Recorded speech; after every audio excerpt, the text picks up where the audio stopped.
Buenas noches y bienvenidos a Signo Pesos, la economía al alcance de su pantalla. Estos son los temas claves de hoy. Plan Marshall para Bogotá. La alcaldesa Claudia López propuso al Consejo un paquete de alivios tributarios por 2 billones de pesos para reactivar la economía capitalina y un endeudamiento hasta por 11 billones de pesos. Analizaremos los anuncios con el director de impuestos de la ciudad.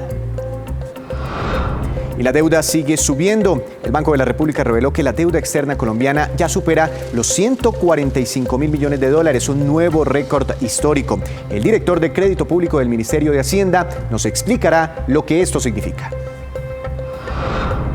Las agencias de viajes se preparan. Tras la reapertura gradual de aeropuertos que inició en el país, las agencias de viajes realizan alianzas y están diseñando estrategias para su reactivación. La presidenta del gremio nos contará cómo ven el panorama. Y comenzamos esta emisión con el llamado Plan Marshall para la recuperación de Bogotá que presentó hoy la propia alcaldesa Claudia López. Se trata de 2 proyectos de acuerdo que llevará ante el Consejo para su estudio y aprobación. Para hablar de este paquete y de todos los incentivos y solicitudes de endeudamiento, saludo a esta hora al doctor Orlando Balbuena, director de impuestos de la capital de la República. Doctor Balbuena, bienvenido a Signo Pesos. ¿Cómo ha estado? Muy bien, Víctor. Muchas gracias y acá dispuesto pues a contarles cuál es este paquete de medidas que efectivamente hoy la alcaldesa está radicando como proyecto de acuerdo al Consejo. Primero, doctor Balbuena, antes de los detalles de las ideas que tienen ustedes y que ojalá les pueda aprobar el Consejo Distrital, ¿de dónde saldrá la plata? Tengo entendido que a través de endeudamiento. ¿Cuál es el nivel de endeudamiento de Bogotá y hasta dónde lo llevarán? Sí, mire, digamos, al atender todas esas necesidades crecientes sociales que implica la pandemia, pues Bogotá se requiere tener los recursos suficientes y también se va a radicar el proyecto de cupo de endeudamiento por 11 billones de pesos. 11 billones de pesos. ¿Y dónde buscarían, dónde encontrarían toda esa plata? Pues es pedirle al Consejo de Bogotá pues la aprobación efectivamente para que el distrito se pueda endeudar a través, digamos, de los diferentes canales y servicios de la deuda, ya sea nacional o extranjera. Entiendo, ese sería entonces el primer paso. Respecto al impuesto predial, ¿qué es lo que ustedes buscan? Bueno, Víctor, es muy importante la noticia que acaba de dar la alcaldesa, el tema de predial, que es fundamental para los bogotanos que están viviendo una situación muy difícil de sus ingresos. El impuesto predial para el año 2021 se congela para todos los predios residenciales y no residenciales. Estamos hablando de 2.6 millones de predios que no van a tener incremento, o si lo tienen, máximo la inflación esperada, la inflación que, como usted sabe, también está bastante baja, 1.54, y puede cerrar al 2 o al 2.5 al finalizar el año. Entonces, la primera noticia en predial es que va a haber congelamiento real para todos los predios. Es decir, si una persona, por ejemplo, pagó, no sé, 200.000 pesos este año, o sea, no estamos hablando del impuesto predial para el 2020, sino el del 2021. Si alguien pagó este año 200.000 pesos de impuesto predial, ¿se busca que se mantenga esa cifra para el próximo año? Claro que sí, así es.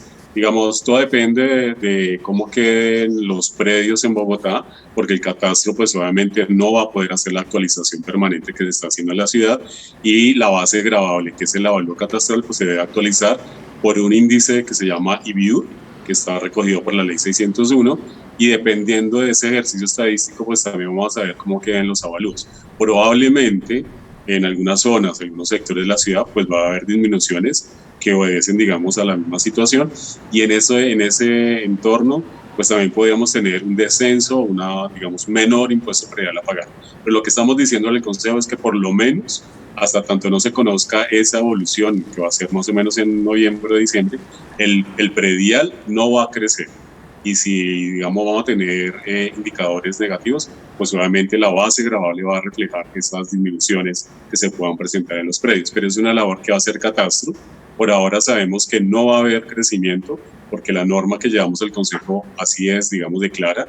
Es decir, si va a haber incrementos, por lo menos va a ser la inflación, y aquellos predios que tengan una menor evolución, un menor dinamismo o menor avalúo catastral, pues se verá reflejado en su impuesto predial. Entonces, en el caso que usted coloca, puede que paguen los mismos 200.000 o mucho menos, dependiendo de la situación que establezca el catastro con este índice de valorización inmobiliaria urbana y rural, que es, digamos, como trae la ley. ¿Y habrá posibilidades para pagar el predial por cuotas?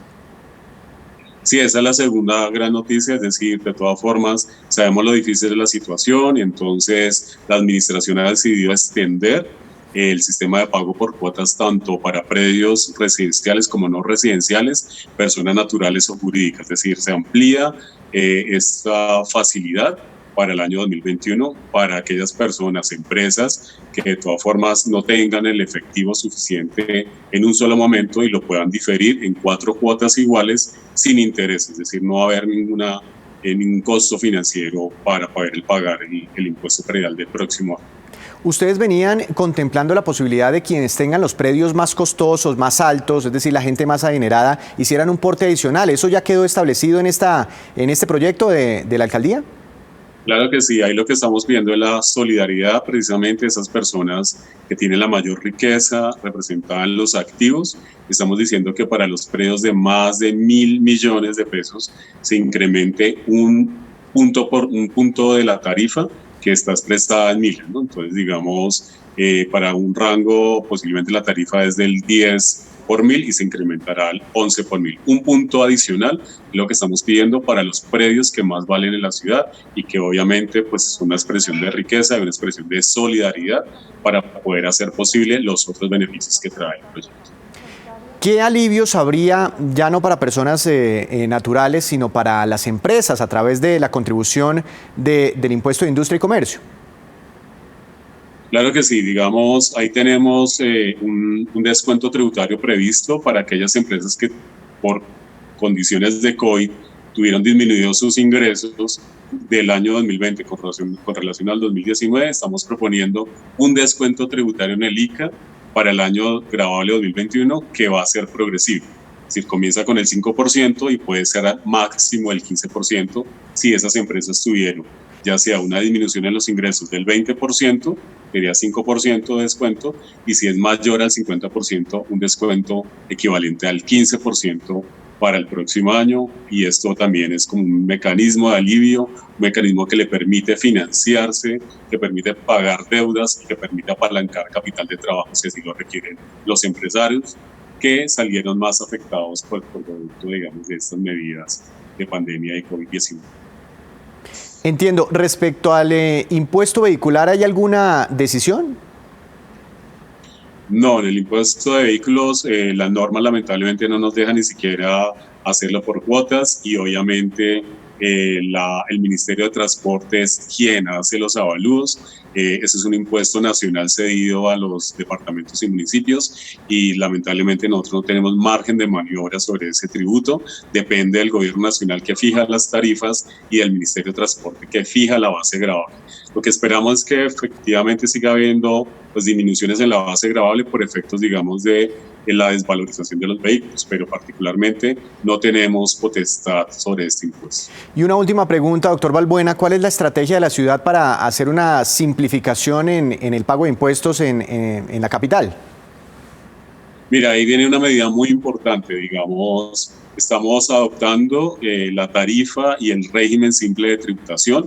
Ese es un régimen que quedó creado por la Ley de Crecimiento Económico, la Ley 2010, y que está pensada para aquellos empresarios que tienen que pagar el ICA en diferentes ciudades, pero además tienen que pagar renta y tienen que pagar el impuesto al consumo. Entonces, en el régimen simple de tributación se pueden pagar estos impuestos de una sola vez ante la DIAN con anticipos bimestrales. Es una forma de simplificar, de bajar los costos de cumplimiento, de hacer más sencillo, y esto es una medida de verdad de carácter excepcional, pero que estamos invitando a los empresarios que tengan las condiciones que exige la ley para pasarse al régimen simple de tributación. Le facilita el pago del ICA, les da una carga tributaria mucho menor a la que digamos es el régimen ordinario, y también con este régimen pues pagan el ICA en los entes territoriales, la DIAN lo recauda y lo va a girar a los diferentes municipios donde se generaron esos ingresos. Es una oportunidad realmente, digamos, para verse reflejada menos carga tributaria, pero mayor y mejor simplificación de los impuestos a nivel nacional y territorial.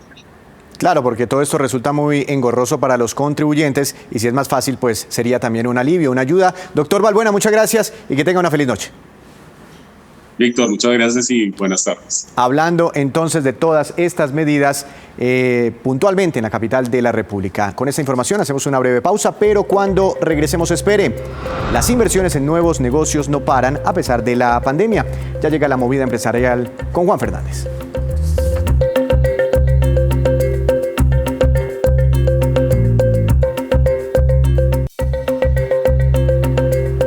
Regresamos a Signo Pesos, gracias por continuar con nosotros. La deuda externa del país alcanzó un nuevo récord en el mes de mayo al superar los 145.000 millones de dólares según el reporte del Banco de la República. Para hablar de todo lo que significa, todo lo que implica tener un histórico endeudamiento externo, saludo al director de Crédito Público del Gobierno Nacional, al doctor César Arias. Bienvenido, doctor Arias, nuevamente a Signo Pesos. ¿Cómo ha estado usted?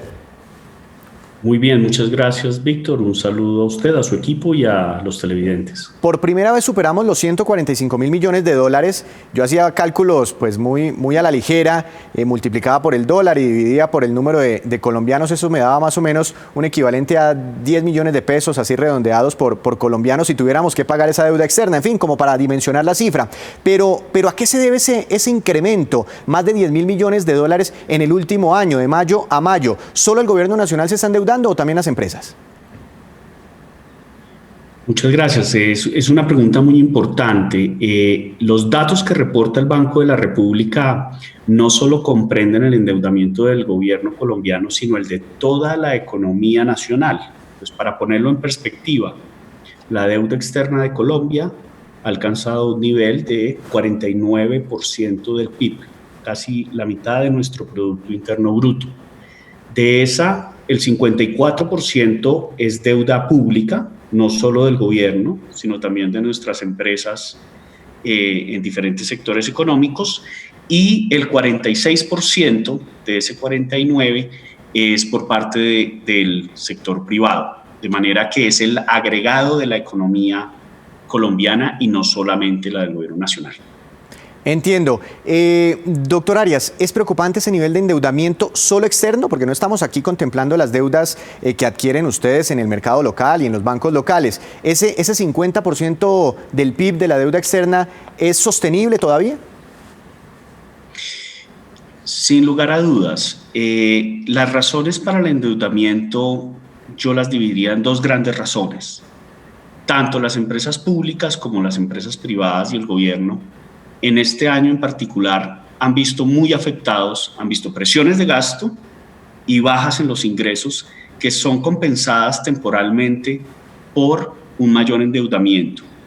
Pero también en coyunturas tan favorables de mercado como esta, donde los costos financieros son bajos y los inversionistas están dispuestos a colocar capital a largo plazo, gran parte de la estrategia de empresas públicas y privadas es asegurar estos costos bajos y de largo plazo para protegerse con liquidez ante posibles cambios en las condiciones financieras. Para darles un poco de contexto, la tasa de interés de los bonos americanos a 10 años está en su nivel más bajo en 240 años. Esa tasa es cercana al 0.6% a 10 años. En Alemania, la tasa de interés está por niveles de 0.4, pero negativo.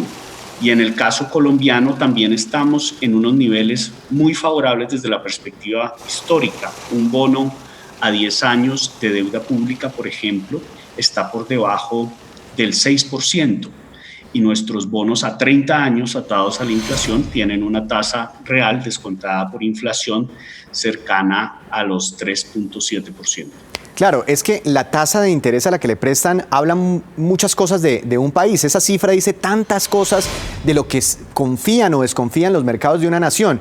Y cuando vemos el crecimiento de la deuda externa, pues sí, puede generar algunas preocupaciones por el nivel al que está llegando, pero de otro lado es que confían, ¿no? Confían en Colombia, le prestan plata no solo al gobierno, sino a las empresas. Sin lugar a dudas, la respuesta que ha dado tanto los inversionistas internacionales como los inversionistas colombianos a diferentes emisores de deuda ha sido muy fuerte. En el caso colombiano, nosotros hoy con la subasta que realizamos en pesos, terminamos ya prácticamente el 65% de nuestro programa de subastas, que son 27.5 billones de pesos. Pero no ha sido solamente Colombia a nivel gubernamental.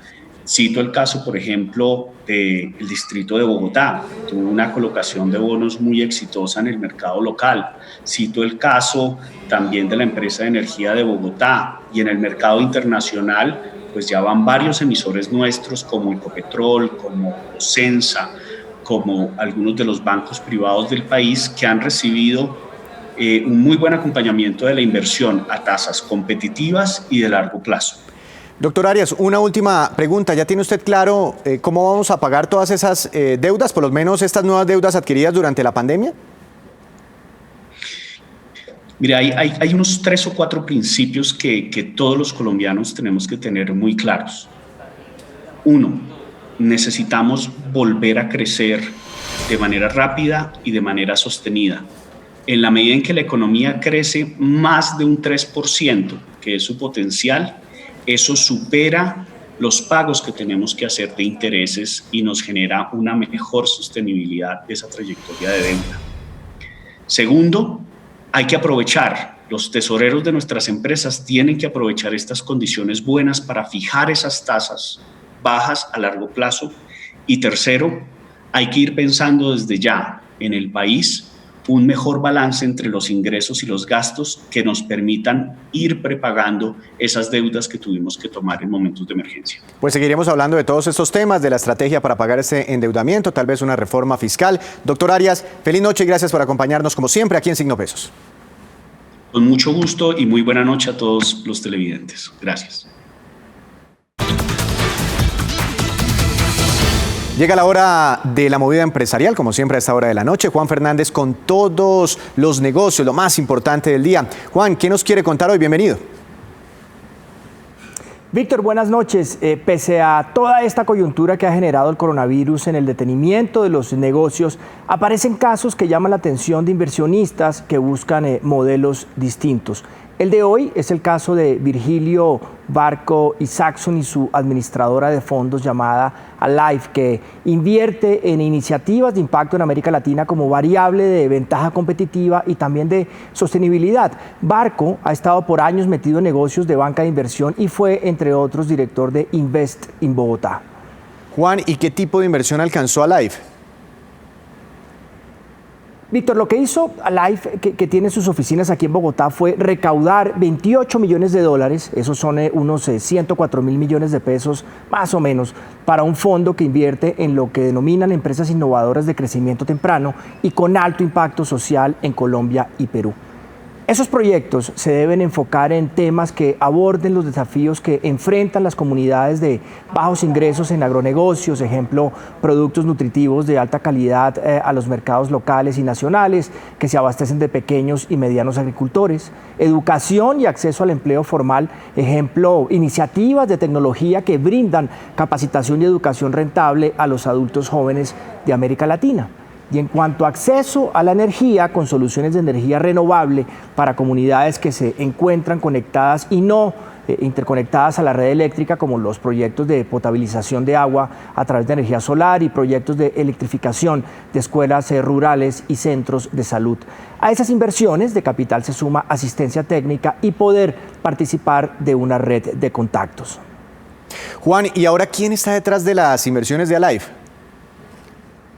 Víctor, está en la Fundación Bancolombia, Colpatria Mercantil, BIT, Lab, Bancoldex, la Fundación MacArthur, Fundación Sura y Fundación WW Colombia, entre otros. Ahora, una de las inversiones para el caso de Colombia ha estado en Son Colombia, una empresa que ofrece productos como mini redes solares y soluciones para el hogar, proyectos de potabilización de agua también y todos estos temas de electrificación de escuelas rurales y centros de salud que han llegado a unas 50.000 personas. Y esta, pues es, Víctor, la movida de hoy sobre fondos de inversión, el fondo que lidera Virgilio Barco y ver cómo hay capital para aquellos modelos de negocio que, además de rentables, por supuesto, generan un impacto positivo.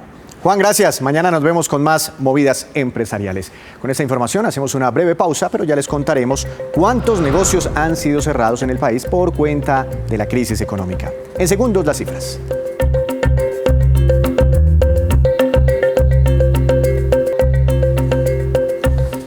Regresamos a Signo Pesos, gracias por continuar con nosotros y regresamos con la cifra económica del día. La verdad, muy triste, es la siguiente, 90.000 y corresponde al número de establecimientos comerciales que tuvieron que cerrar por la pandemia, con corte al mes de julio de este año. Además, Fenalco reveló que ya son 65.000 bares y restaurantes quebrados en todo el país. Por eso Fenalco le está pidiendo al gobierno agilizar la extensión del subsidio a la nómina y ampliar su monto hasta una cobertura del 70% para empresas de apertura tardía o que fueron cerradas indefinidamente.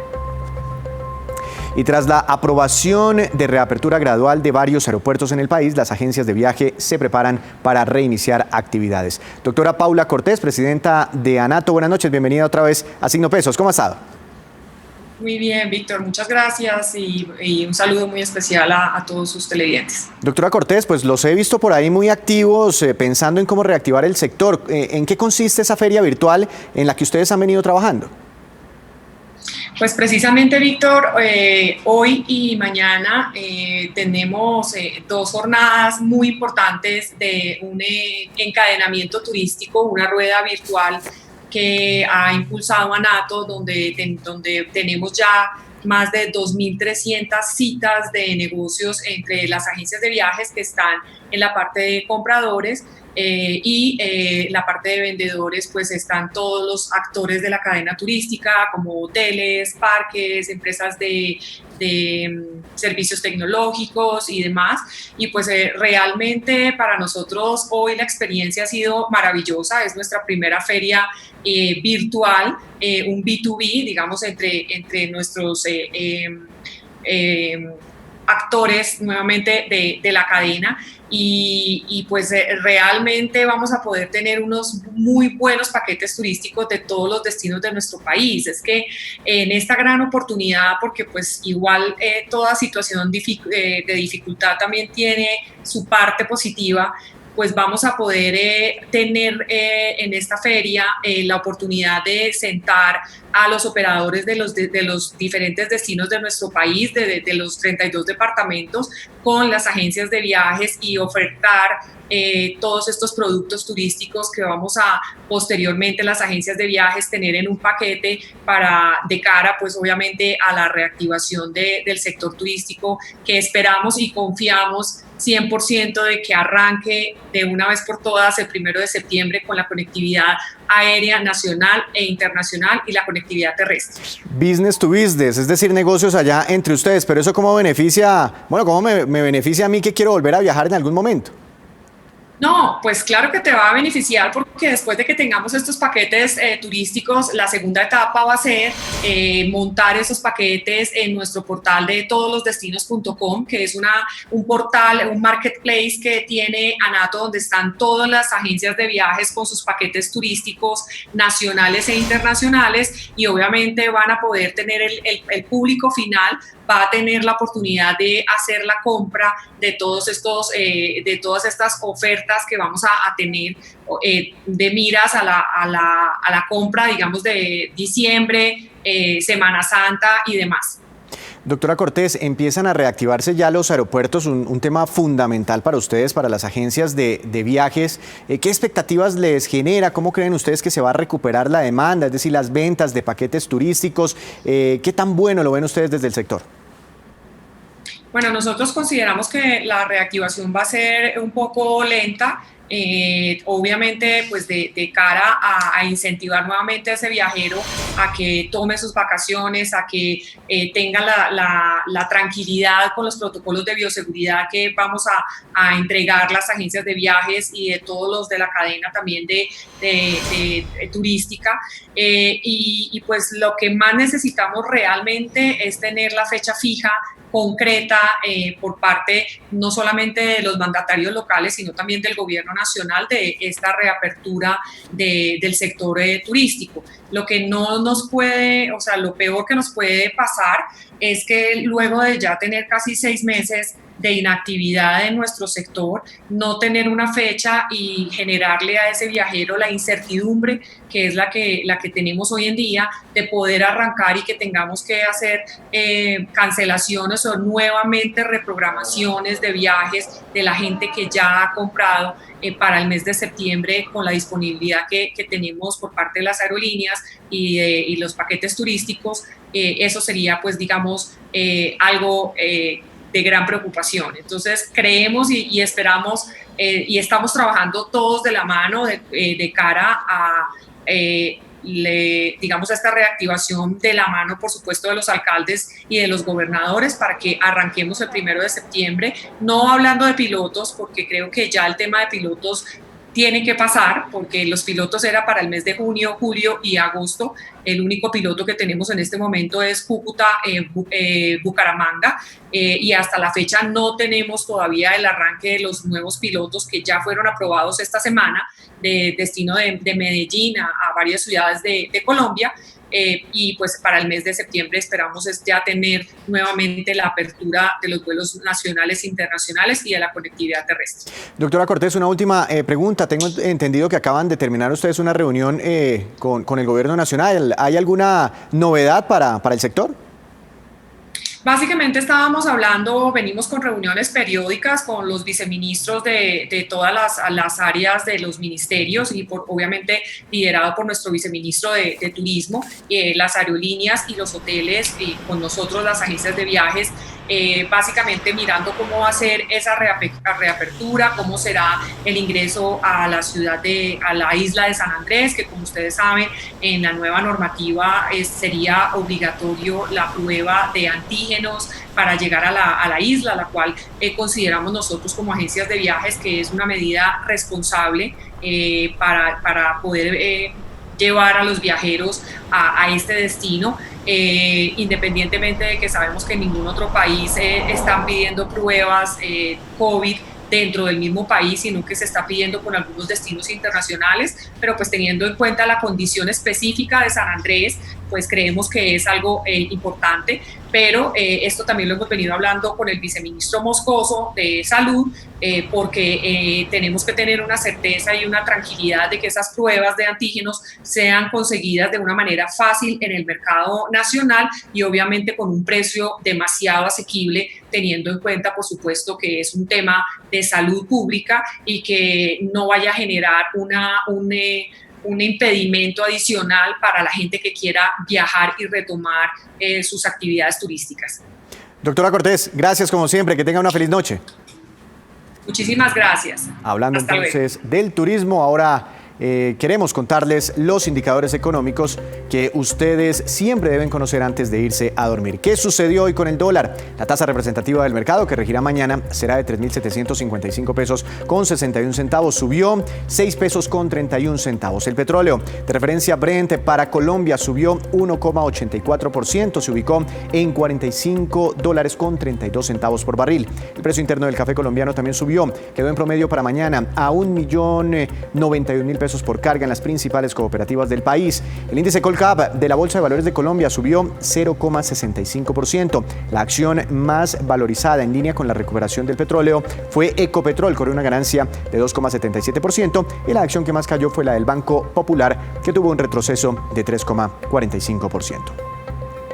Y antes de despedirnos, los dejo con este dato. Un estudio de la compañía Visa que reveló en los últimos minutos dice que las ciudades en Colombia más maduras tecnológica y demográficamente para implementar un sistema de pagos electrónicos generalizados son, en su orden, Medellín, Envigado, Sabaneta, Barranquilla, Bogotá, Chía, Bucaramanga y Cali. Así terminamos por hoy. Los esperamos mañana con una nueva emisión y con toda la información económica que usted necesita saber. Recuerde, esto es Signo Pesos, la economía al alcance de su pantalla. Que tenga una feliz noche.